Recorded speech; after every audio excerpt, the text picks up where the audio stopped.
In our last webinar, Concentrations for Singers, we focused on 4 core areas: breath, vocal cord closure, laryngeal tilt, and vowels. Now, these 4 areas are where we place our attention in training. And when these concentrations begin to balance, you'll move closer to the goals they produce. Today, we're looking at what those 4 areas are meant to create. I'm Darcy D, your virtual voice coach, and today we are defining the outcomes. 5 goals for singers. These are the outcomes that begin to show up in the voice when breath flow is balanced, the vocal cords are closing efficiently, laryngeal tilt is coordinated, dopey and bratty, vowels are aligned. And when those concentrations are working together, 5 results emerge, and when those 5 are working, singers win. Now, we gain range stabilization, the pitch is centered, the tone becomes consistent, confidence increases. Today I'm going to introduce those 5 goals for every singer that you should be focusing on moving forward, regardless of your genre, your level, or your voice type. And as we walk through these, I want you to ask yourself one question.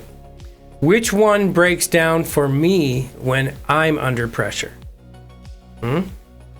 Goal number 1, pure vowels. Now, this is if the vowels are unstable, everything built on them becomes unstable. And it's one of the goals that contributes to a fulfilled, balanced voice. Most singers don't struggle with notes; they struggle with the shapes they make, the sound that is shaped by the vowels. When pressure increases, range, volume, emotion, the vowel changes. It can spread, it can get too wide, it can collapse, it can cause distortion, and the moment the vowel shifts, pitch drifts. I didn't mean for that to rhyme. Tone tightens, the body compensates. Maintaining pure vowels means the shape becomes fluid as the pitch changes. So does that mean the vowel is not going to shift at all as we go from chest voice to head voice? Absolutely not. But maintaining the pure vowel sound sometimes requires that shift in formant.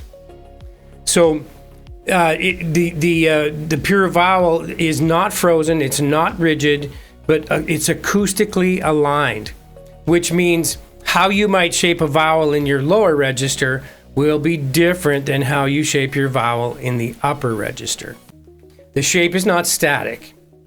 When vowels stay pure, tone stabilizes, the pitch centers faster, and transitions become smoother. And here's the key. You must learn to approximate the shapes you sing to accommodate a pure vowel. So the question isn't, can I get to the note? The question is, can I keep the vowel when I go to the note? And for the listener, your ah doesn't become like up, it's ah the whole way. And your E doesn't spread too far sideways or get squashy. It's E. And your O doesn't flatten. So you see what I'm saying? And we have 10 vowels to work with. In the app, you have your vowel chart. You can look at the chart. You can see which vowels drive tone to head voice, which ones drive tone to chest voice. And you might see how you're going to have to augment the shape of that vowel to accommodate your range. Because if the vowel stays stable, everything else gets easier. A properly shaped vowel will boost the harmonics and assist with stylistic freedom. Goal number 2 is accurate pitch. Not almost, not sliding into it, not adjusting after you arrive. Accurate pitch means the note lands centered immediately upon mental demand for said note. Most singers think pitch is an ear issue. I mean, it does have something to do with it, but it's usually not. Pitch instability often comes from unbalanced airflow, inconsistent chord closure, a vowel shape that's shifted too far one way or the other as you change the pitches, or a transition that isn't coordinated yet. When the mechanism is balanced, pitch becomes predictable. Accurate pitch means the onset is clean, the sustain doesn't drift, intervals are now intentional, the distance between the notes doesn't exist. That gives us accurate intervals. High notes don't scoop from the bottom. It's You can't bend pitch stylistically until you can get to the pitch cleanly. Runs, slides, emotional scoops, these are all choices. Sliding because you can't land a note is not a choice, it's a compensation. You with me on this? So the question becomes, are you landing the notes or are you searching for them? And I think even for young singers or new singers to exercise, this becomes the challenge. We haven't quite habituated the intervals, the distance between notes in any phrase. So between two notes, that's the interval, whether it's close or whether it's an octave. And so because when that pitch is accurate, confidence rises immediately, right? So we can't be searching for, we have to. And this is where deep practice would be very effective. And when pitch stabilizes, your transition has room to work. Goal number 3, transition available and intact. Every singer has a transition, the great divide between chest and head voice. The question is not whether you have one, the question is whether you have built a bridge between your chest and head voice. So a bridge over your transition, the place where you might feel a pulled chest or a flipped voice, or it gets stuck, pitch goes sideways. When we build a bridge over that, we develop balance between the two registers. And that's what it means to have that transition available and intact. We have access to and through it, both ascending and descending. An intact transition means chest voice doesn't jam or pull as you ascend from chest to head voice. And head voice doesn't disconnect. The voice doesn't flip unpredictably, unless, of course, it's stylistic. And if you don't avoid certain notes out of fear, provided they're within the confines of your register, what happens is when the transition is available, you can move through the range without bracing. When the transition is not available, singers do one of several things. We pull, we flip, we back off, we get stuck, or we grip. Pulling creates strain, flipping creates instability, and avoiding, backing off, shrinks your range. So if you're not confident, you will not be competent at it as well. An intact transition means the coordination shifts, but the voice doesn't fall apart. You feel the adjustment, the approximation, but the listener hears the continuity. So you might hear, neutral, slightly bratty as you ascend, but all the listener hears is that clear continuity, the connection. They hear the change in pitch, but they don't feel what you're doing. If your transition isn't reliable, your style becomes defensive. You choose songs based on safety. You modify melodies to survive. You tense before high notes. But when the bridge is intact, range opens up. Confidence increases. Effort decreases. The audience applauses. Applying style becomes more emotionally charged and less mechanically driven when the transition is available. So the question becomes, is my transition something I manage or something I avoid? Because once the bridge is usable, ease becomes possible. And that brings us to goal number 4, ease and presence. Ease and presence. Ease is physical. You can be easy with it. Presence is tonal. when you hear a singer that can riff and run and they just seem to be so attached to the emotional value of the lyric they're singing, and that you think to yourself, that is such great tone. So that tonal, that ease and that presence comes from all the disciplines of the concentrations working together as one unit. Ease means the body's not fighting the sound. The jaw isn't locking, the tongue isn't pulling back, the neck isn't bracing, the shoulders aren't lifting for the high notes. There is effort, but there's not strain. Don't misunderstand that, going for big, high, sustained notes, there's not like there's no effort in that. There is a certain amount of effort, but it's controlled and it's disciplined and it's habituated. When coordination is balanced, the voice works. When coordination is off, and I mean coordination of all your concentrations. If you haven't seen the concentrations webinar, go back and check it out, because it's those are the aspects that lead to what I'm talking about today. So when your coordination is off, the body compensates, and compensation is visible, but it's also audible. So now, presence, I'm not talking about awareness or stage confidence. I'm talking about tone. Presence is when the sound carries. It's rich and fluid, not mechanical. It's clear without being forced. It can be lush and round. It's got that tonal quality to it. The harmonics of the formant or the vowel shape are being boosted. There's ease, there's not too much grip, there's no strain, no flip, no disconnect, unless stylistically imposed. So it can be lush and round or narrow and punchy, but the quality stays intact. Presence means the tone has weight without heaviness, clarity without tension, and energy without push. And here's the key. You cannot fix and express at the same time. Let me repeat that. You cannot fix and express at the same time.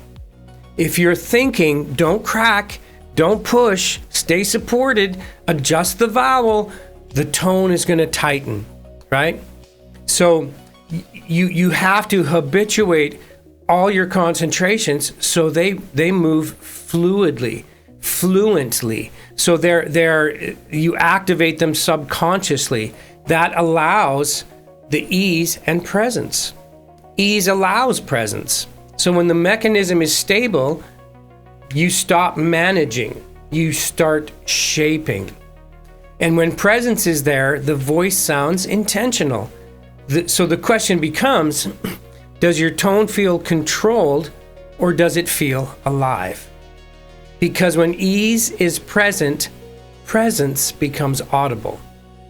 Get that? When ease is present, when we know that we can do this easy because we've exercised this to the point that it's become a habit. Presence becomes audible. And when presence becomes audible, vibrato begins to show up naturally. And goal number 5 for singers is indeed vibrato. Vibrato is the oscillation of pitch frequencies plus or minus 3.5 to 6.5 hertz, or 3.5 to 6.5 oscillations per second. It is a natural muscular tremor. Vibrato is natural. It's something that should appear when resistance reduces. Healthy vibrato is a natural oscillation, even balanced, unforced. So I always say that, and I didn't make this up, I got this from one of my coaches, that vibrato is the badge of maturity, right? Vibrato is a sign of balance. If you have vibrato, you have the other 4 goals we're looking for as singers. And so voice science, including research from Dr. Ingo Tsitse, shows that vibrato is a natural oscillation that happens when the vocal folds and the muscles are working in balance. It's not decoration, although stylistically sounds like one. It's coordination showing up in the sound. Healthy vibrato has a natural speed. Healthy vibrato usually moves at a natural rate, not too fast, not too slow, but it is indicative of the tempo and the emotional value of the song you're applying it to. So when it's very tight or missing, something is being held. When it's very wide, something is unstable. The body already knows how to oscillate, it just needs the tension removed. Number 3 on this point is that vibrato adds richness to tone.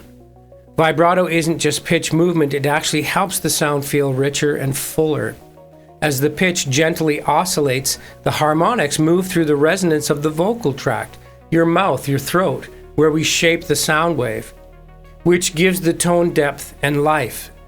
And that's why I say if you have all the other goals as a singer, vibrato should come more and more naturally, because it's the collective balance of all those goals and the concentrations we can focus on to get to them that will provide vibrato when we ask for it. So as those harmonics move through the resonance of the vocal tract, that gives us the tone and the depth. That's why straight tone can feel clean, but balanced vibrato feels alive. And I know there's a time and place. I mean, vibrato is being the stylistic tool. It's selective. It's based on the personal ideas or ideals of the singer and how they want to represent the songs they're singing. So vibrato is what remains when all your concentrations are in effect balanced. Typically, a singer will not experience vibrato if one or more of your concentrations are out of balance. And ironically, if you are able to access and maneuver vibrato, speed up or slow down that oscillation rate, you most likely have balanced access to all your other goals. Pure vowels, accurate pitch, the transition available and intact, and ease and presence. Vibrato is a byproduct of balanced coordinations.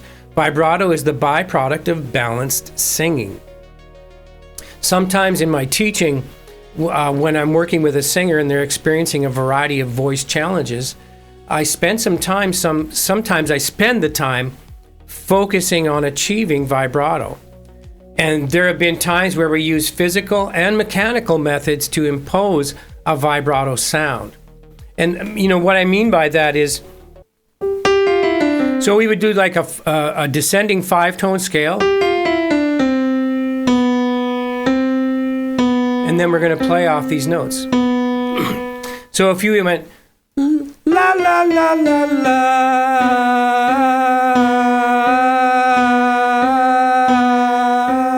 right? That's sort of working a vibrato stance.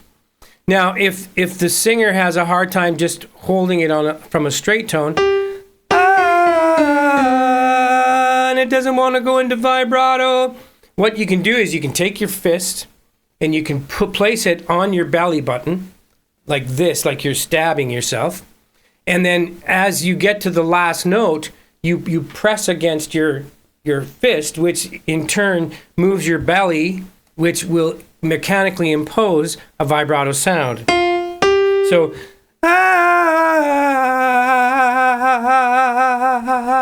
and it's not nice, it's not very balanced, but you get to feel what that feels like.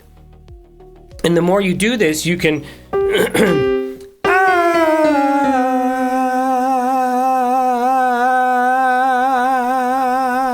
and you can play with that, right? And then you can come back to the and speed it up.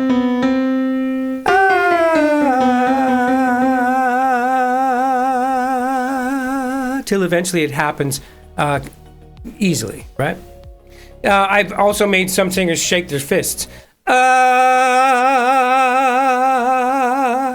Now, vibratos, again, should happen quite easily. It usually happens at the end of a line.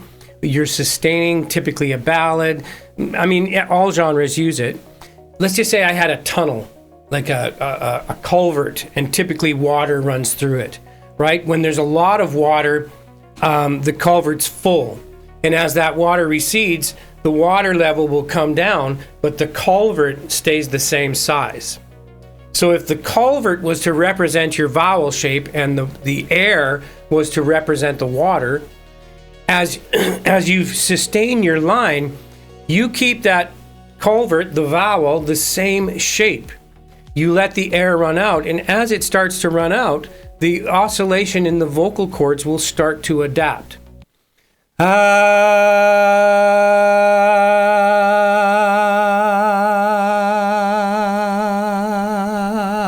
It happens quite naturally for some. Others have to work at it, and that's fine. But I will be covering vibrato more in depth in an upcoming webinar, because I could spend a whole webinar working on vibrato. And the truth is that sometimes when we're looking for vibrato, we have to work on other aspects or other concentrations. You know, there might be too much tension or too much adduction in the vocal cord. Larynx position might be getting in the way. The vowel's not shaped correctly. Maybe we're using too much breath, not enough breath, right? You see what I'm saying? Depends on where it is in the register. Now, do we have any questions? Okay, here's one. Started doing scales at a lower volume, not totally whispered, but like I'm talking softly to someone. I can feel the way that has let the grip I keep on my vocal cords release just enough to allow each vowel to continue to flow with no strain. That's a good one. So when we look at ease and presence, ease usually means it's no heavy lifting. So if we're not lifting heavy, we don't exert ourselves physically, right? And when it comes to lifting heavy, you can only lift what your body, what it's strong enough for you to lift. You have to build up resistance in what you can carry. And as singers, we sometimes do heavy lifting that we have to hold. So it's like picking up crates and having to hold it gracefully. So you cannot do that at first. So doing what was suggested here, coming just above a whisper. Well, guess what? I forgot to mention earlier, when we're in vibrato is easier to achieve in your lower register, where we use most of the vibrating mass of the cord, maybe a little bit more breath flow, but we have slower oscillation rates in the lower register, which means less natural tension. More likely, we're going to be able to find vibrato. So likewise, when you're looking for ease and presence, you change the emotional value of the scale. So let's go back to my piano. So if I was, okay, I got the notes. It was a little, I call splat. It's somewhat aggressive. It doesn't sound like it's being stylized at all. What you can do in exercise, when you've run through the paces of a workout and you're feeling frisky, but you don't know what to sing, and sometimes people say to me, when are we going to start singing? Because we're exercising. The truth is, exercise is singing. We are activating pitch, we're habituating the concentrations, and we can start to stylize that by putting an emotional value in the scale. So if I'm coming at this, excuse me, if I'm coming at it aggressively,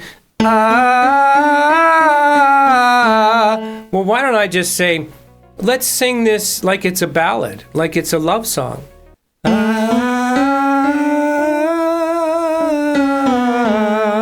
Or sad. We might sing it the same way.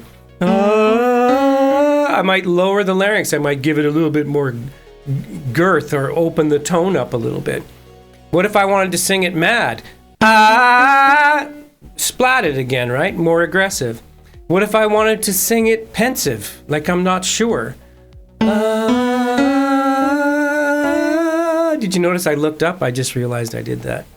So when you're pensive and you're not sure, what are you doing? You're looking for an answer to something, a situation or a feeling, right? And that can be will be reflected in the voice. So this is a great way to approach your exercise, especially if you want to take the weight off. Because if we have too much weight, we get towards that transition and the vocal cords are thinning out and getting a little bit longer, more natural tension. That weight's going to be harder to hold at that level. Like sometimes people say, well, I want to sing with the girth of my chest voice and my head voice. In other words, I want to belt. Well, that's belting requires, big resistance value. And if you're not ready to go there, take the weight off. At least you'll access the pitch. I mean, sometimes even I say, I'd rather you flip than grip, because at least when you flip, you still find the pitch. Is it connected? No. Is the larynx out of balance? Yes. But at least we find, right, we're not shoving anymore. So if you're a chest puller or someone who sings very aggressively and you're trying to take the weight off, yeah, go ahead, let it flip. But play with the position of your larynx. So as you ascend,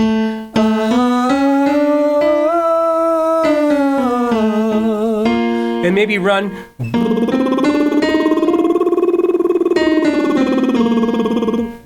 right? And then come back to the vowel. Change the vowel. You got to find out which vowels give you grief and where in your register. So all of these things contribute. So again, 4 concentrations lead to 5 goals. And when we master all of these, our voice starts to do what we're asking it to do. I have another comment. When a song is more of a high energy song, that's when I seem to overdo things, get a little shouty to the point where my lower notes are more difficult to go to than the higher notes. They get splatted. Yeah, so the other thing that happens when we go into the upper register and we're being, slightly more aggressive, so the chords have become smaller, longer, more natural tension. It's like pinching the end of a full balloon. Air doesn't escape until you, right? And then if you take that placement and come downstairs, it gets different. And we have to remember, sometimes in the interval training, when you're doing 1, 3, 1, 1, 5, 1, we get to feel chest voice, head voice, chest voice, or vice versa, head voice, chest voice, head voice. And there's shorter intervals on the 3 and the 5, and then till eventually you work up to an octave. But you get to place the weight for the notes in chest voice, the vowel shape for that note in chest voice, and vice versa in head voice. So when I'm and then I come down, that one feels easier, right? But if I have to go, you can find the common denominator vowel shape between the 2 notes on that interval. That makes sense? You find the common denominator vowel shape. So in other words, this one might not be as open, this one might not be as small,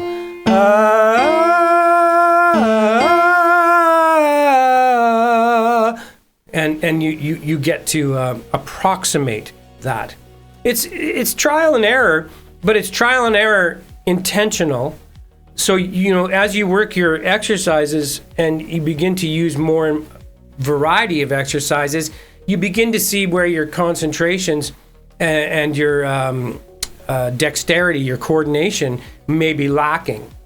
And then we get into working with shared resonance exercises where we're using 2 vowels on an octave repeat. So, beep, beep, beep, beep, beep, beep, ba, ba, ba, ba, ba, ba, ba,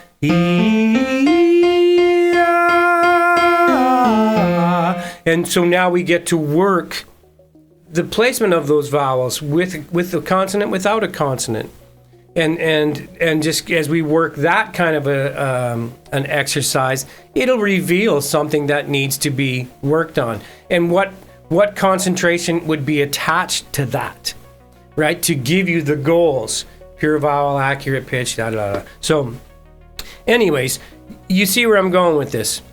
And this is very simply complicated. There are answers to a lot of these in the app. There are routines and exercises that give you the coordination and allow you to habituate some of these exercises that give you the balance in the concentration that leads to an activated goal that when they're all working together, you're singing. You're singing. If you have enjoyed what we have shared here today on this webinar, I would appreciate a like, share, subscribe, send me a comment, fan mail, whatever you think. It's just appreciated and it's good for me. So let's just step back and recap for today. Previously, we trained our 4 concentrations, or we talked about them: breath, vocal cord closure, laryngeal tilt, and vowels. That's where we focus. But this is what they're meant to produce: pure vowels, accurate pitch, a usable transition, access to a transition, ease and presence in the voice, and vibrato that's free and controllable, emotionally fed. If one of these is unstable, the voice compensates. If 2 are unstable, confidence drops. But when all 5 begin working together, range feels available, pitch feels dependable, high notes stop feeling dangerous, and expression stops feeling forced. These are not genre goals either, guys. They are singer goals. You use them in pop, you use them in rock, you use these in worship, in musical theater. Every singer uses all of these concentrations or aspects or goals as singers. Style doesn't replace structure. Style reveals it. Style reveals your structure. When you hear a singer that moves you to tears, you know they're disciplined. You know they've focused on their concentrations and they've mastered them. Or at least they're in the process of mastering them, because there's always room for improvement. You don't build style first, you build coordination. And when coordination is balanced, the voice stops surviving and it starts leading. It becomes subconscious. You just tell the story based on the genre and the sound and the emotional value, the lyrical content. And when these 5 are working together, you sing for yourself.